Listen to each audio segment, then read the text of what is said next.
Hey, I'm Super Duper Gamer, and today I'm going to show you how to play Sentinels of the Multiverse, the cooperative comic book hero card game. In this game, each player takes on the role of one specific superhero, and they work together to try to defeat one villain. Every hero comes with its own unique deck of cards, so you don't have to do any kind of deck building in here. It's already set. You just pick a hero, and then you grab that hero's deck. This game can be played with 3 to 5 heroes.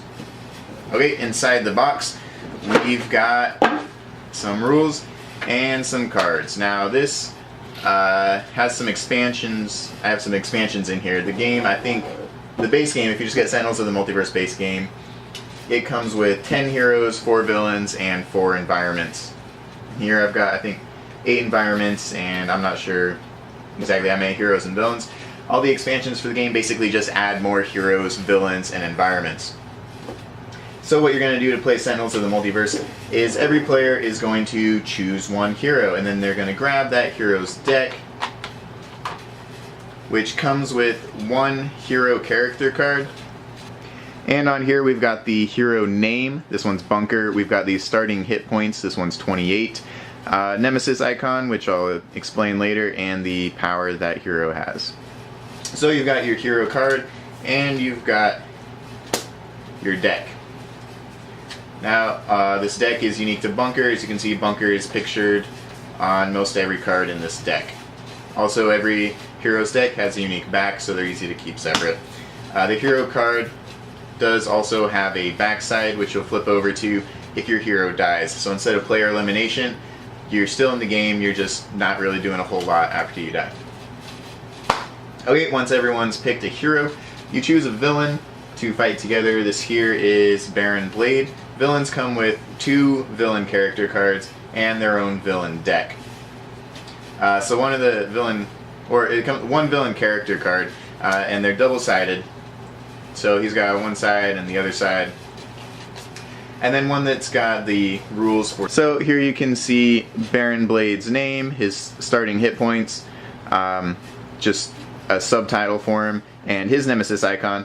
And then there's another side with max hit points, subtitle, and the same nemesis icon. And then there's this other card, also double-sided. So what you do is you find the side that says setup, and you read that. And it tells you what to do for the beginning of the game. At the start of the game, put Baron Blade's villain character cards into play. Terra Lunar Impulsion Beam Inventor side up.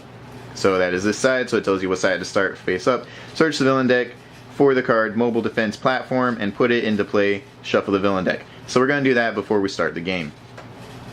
And then gameplay, basically this will tell you when you flip his card and any other effects that the villain has for the game. As you can see here, when Baron Blade would be destroyed, flip Baron Blade's villain character cards instead. So you've got to bring him down from 40 to 0 and then flip him into the Vengeful Mad Scientist and take him down again from 30 to 0 in order to win the game. And Advanced is just sort of added difficulty if you think the game's too easy. And the gameplay rules change after he flips. So when you flip, you flip both these cards.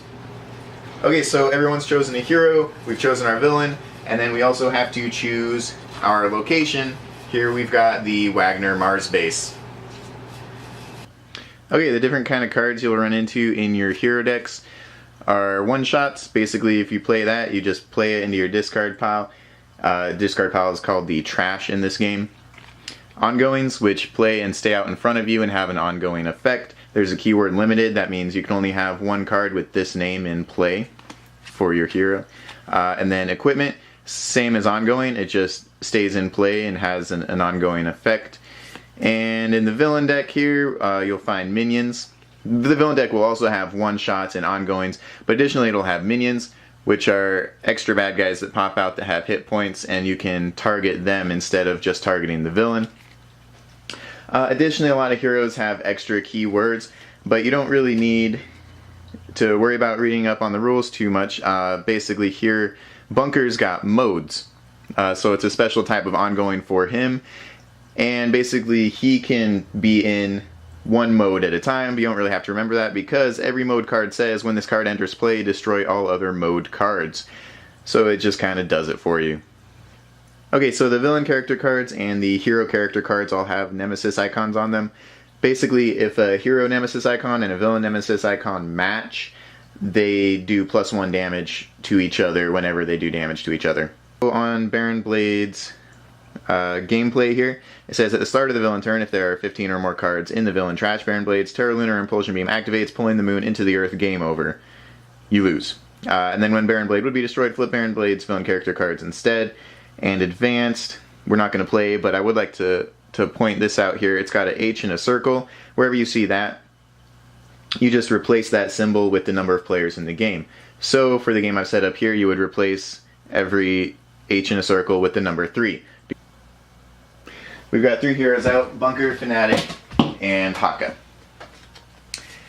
So to set up the game, you shuffle the environment deck, place it in the environment area, which is wherever you want it to be. Shuffle the villain deck, shuffle each hero deck. The starting draw is 4, so every player draws 4 cards off their hero deck. And the game starts with the villain. Now here is the mobile defense platform. That is out because the set of instructions told us to search the villain deck for that card and put it into play. So a villain turn in this game is start of turn, and then play, and then end of turn. So this has no start of turn effects. This does, though, how it says at the start of turn, at the start of villain turn, if there are 15 or more cards in the villain trash, then you lose, right? So the trash is empty, so we're good there. So basically we need to get him from 40 to 0 before there's 15 or more cards in the villain trash at the start of the villain turn. Okay, moving on. The villain play phase, you draw the top card off the villain deck. Here we've got an elemental redistributor. It's got 10 hit points, and it says whenever Baron Blade would be dealt fire, cold, or lightning damage, redirect that damage to the hero target with the lowest HP. Okay, so there are a lot of damage types in this game that don't really usually make any difference, except if they are, special effects happen when certain kinds of damage are done. Okay, after the villain goes player 1, clockwise around the table through all the heroes, and then after all the heroes have gone, the environment goes, and then you start round 2 with, again, the villain. So villain first, then heroes, then environment. Now on a hero turn, first you do any start of turn effects you have. Haka has no start of turn effects out here. And then you play a card, and then you use a power, and then you draw a card, and then you apply any end of turn effects. You can also choose to not play a card or use a power, and in that case you would draw 2 cards. So here Haka looks through his hand, and he's got a one-shot here, Haka of Battle. Draw 2 cards, then discard 1 or more cards, increase the next damage dealt by Haka by 1 for each card discarded that way. So he can play that one-shot by putting it into his trash, and then he'll draw 2 cards. It says discard 1 or more cards, so he'll just go ahead and discard 4. And then for use of power, his power is Haka deals 1 target 2 melee damage.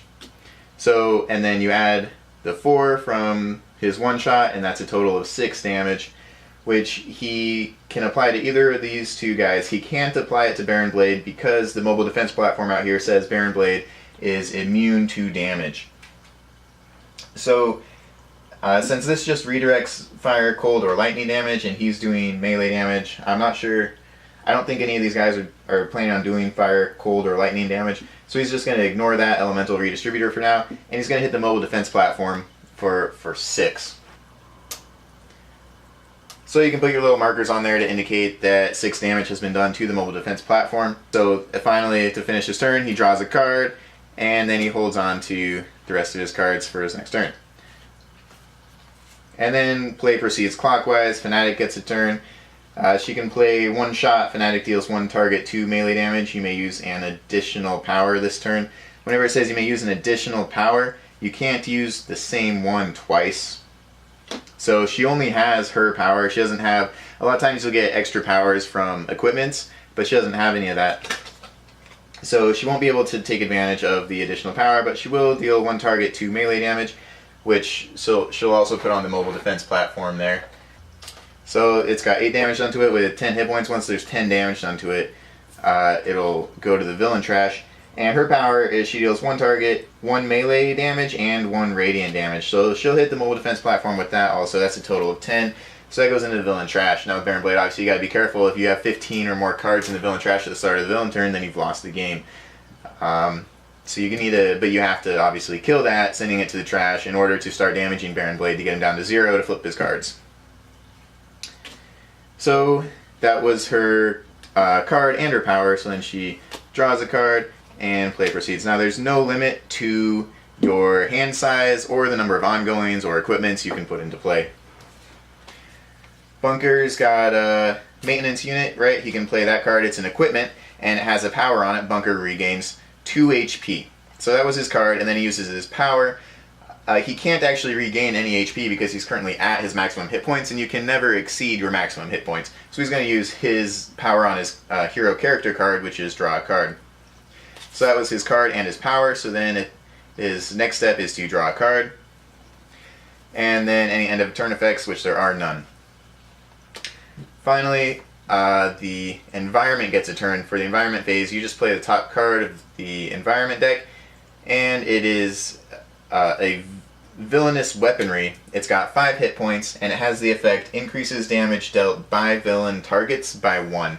So a villain target is any villain card that with hit points. Anything with hit points can be targeted, therefore it is a target. It optionally, or sometimes it'll say by villain character cards, which would mean only if Baron Blade is doing the damage, but since it says villain targets, it means Baron Blade or any of his minions or devices. The end of round 1, now everyone's gone once, so it goes back to the villain. You check his trash, there's not 15 or more cards in there. This has no start of turn effects, so then you play a villain card and just continue playing like that until you kill the villain by bringing him down to 0 hit points. Which, with this specific villain, that would only flip his cards, and then you'd have to do it again. If any of your heroes ever go down to 0 hit points, if Fnatic gets dropped to 0, she starts with 30, but she could go down to 0 hit points.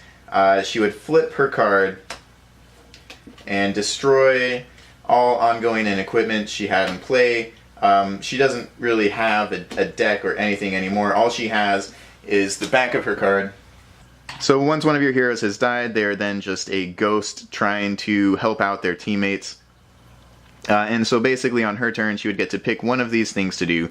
Either allow a player to play a card, or give one of the heroes 2 HP, or increase the next damage dealt by a hero by 2. So she would just pick one of those, and then play would continue on to the next hero. The game comes with a number of these square marker tokens just to keep track of the effects going on. So if you have something giving you damage dealt +1, instead of trying to remember that because the effects tend to stack up as the game goes on, you'll be able to put this token out on a card and it'll make it a lot more obvious to remember when you're doing damage, so you need to add 1 to it. Okay, and also worth mentioning, if any of the decks run out, the villain deck or the environment deck or a hero deck, you just take the trash associated with that deck, shuffle it up, and turn that into the new deck. Also, when your hero's dead, your deck is completely removed from the game, but you're actually not a ghost. I just thought I'd correct myself thematically. Your powers, your friends are still in the fight, and you know their strength has been bolstered by their need to avenge your death, and then that's being simulated by those extra powers you're giving your team as the game continues without you. Alright, so there's your how to play Sentinels of the Multiverse. Like I said, it is a 3 to 5 player game. Should take you about 30 to 60 minutes to play. Probably closer to 60, at least your first few plays through, because there's a lot of stuff to read on the cards. Once you start to get used to them and start to know what they do, you might be able to bring it down more closer to 30. It's a cooperative game, so you're going to be working together with your friends, all trying to destroy this one villain. The villain is completely run by the villain deck, so there's no dungeon master or any player that you're actually fighting against. Everyone playing the game is working together. So if you think that sounds like a good time, maybe you should try out Sentinels of the Multiverse. I hope this video has given you everything you need to know to get started playing the game and enjoy it.